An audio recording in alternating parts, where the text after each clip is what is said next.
இங்கே பாருங்கள், எங்கள் வீட்டு முருங்கை மரத்தில் வெறும் முருங்கைக்காய் பூவாக இருக்குது. அவ்வளவு பூவு முருங்கைக்காய் சுகர்காரங்களுக்கு நல்லது. இது எவ்வளோ மருத்துவ இது இருக்குது தெரியுங்களா? அந்த பூவை கொஞ்சம் பறித்து போட்டு பாசிப்பருப்பில் போட்டு கூட்டு வைக்கலாம், கூட்டு வச்சு சாப்பிட்லாம். இந்த இலையை பொரியல் பண்ணி சாப்பிட்லாம்.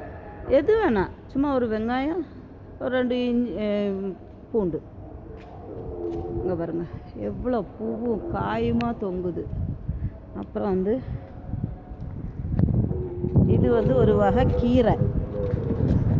இது பேர் காங்கும் கீரை. இது இந்த சைனாக்காரங்க, ஆனால் நம்ம ஊரில் இருக்குது. நம்ம ஊரில் அந்த குளத்தங்கரையில் நிறைய தண்ணியில் கொடி கொடியாக கிடக்கும் அந்த கீரை. இதுக்கு பேர் காங்கும். அப்புறம் இங்கே வெந்தயம், கடுகு, அது என்ன, கொத்தவரங்காய், இதெல்லாம் விதை போட்டிருக்குறேன். இப்போ தான் விற்று அங்கங்கே கொஞ்சம் கொஞ்சம் வீட்டுக்கு தேவையானது நான் வீட்டில் போட்டுக்குவேன். வருங்க, எல்லாம் வெந்தயம் இதெல்லாம் முளைச்சி வருது. நல்லா வெந்தயமும் இங்கேயும் வெந்தயம்லாம் அது 4 நாள் ஆச்சு இன்னையோட இதெல்லாம் வருது. இங்கே பாருங்கள், இப்போ இதெல்லாம் வெந்தயக்கீரை. இங்கே பொன்னாங்கண்ணி, நேற்று தான் அறுவடை பண்ணியிருக்கிறேன் பொன்னாங்கண்ணி. அப்புறம் இது கீழா நெல்லி. இது கீழா நெல்லி நான் டெய்லி சாப்பிட்றேன். கீழா நெல்லி அவ்வளோ நல்லது சுகருக்கு, கிட்னிக்கு, எல்லாத்துக்கும். அதே மாதிரி இங்கேயும் பாருங்கள் கீரை வகை போட்டிருக்குறேன். இது என்னது,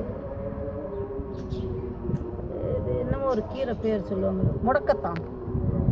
அது இந்த கை கால் வலிக்கு, மூட்டு ஜாயிண்ட்டுக்கு பெயின் உள்ளவங்க அந்த முடக்கத்தான் கீரையை நான் பருப்பில் போட்டு தான் சாப்பிட்றேன் எங்கள் வீட்டில். இங்கே பாருங்கள், இப்போ தான் பொன்னாங்கண்ணி, இந்த புளிச்சக்கீரைலாம் இப்போ தான் துளிர் விட்டு வருது. இதெல்லாம் புளிச்சக்கீரை போட்டிருக்குறேன். அதில் 4 நாள் செடி டப்பாவில் தான். ஏன்னா ஒரு டப்பாவுக்கு 4 செடி வச்சா போதும், அது தாராளமாக நல்லா வளரும். அப்புறம் இது நித்திய கல்யாணி, இதுவும் நல்லது சுகருக்காரங்களுக்கு. அப்புறம் பாருங்கள் இங்கேயும் இருக்குது முடக்கத்தான். இது நேற்று தான் எல்லாம் அறுவடை பண்ணேன். நான் பருப்பில் போட்டு கடைஞ்சிக்குவேன், பருப்பில் போட்டு சாப்பிடுவேன். இது 5 மாதத்து செடி.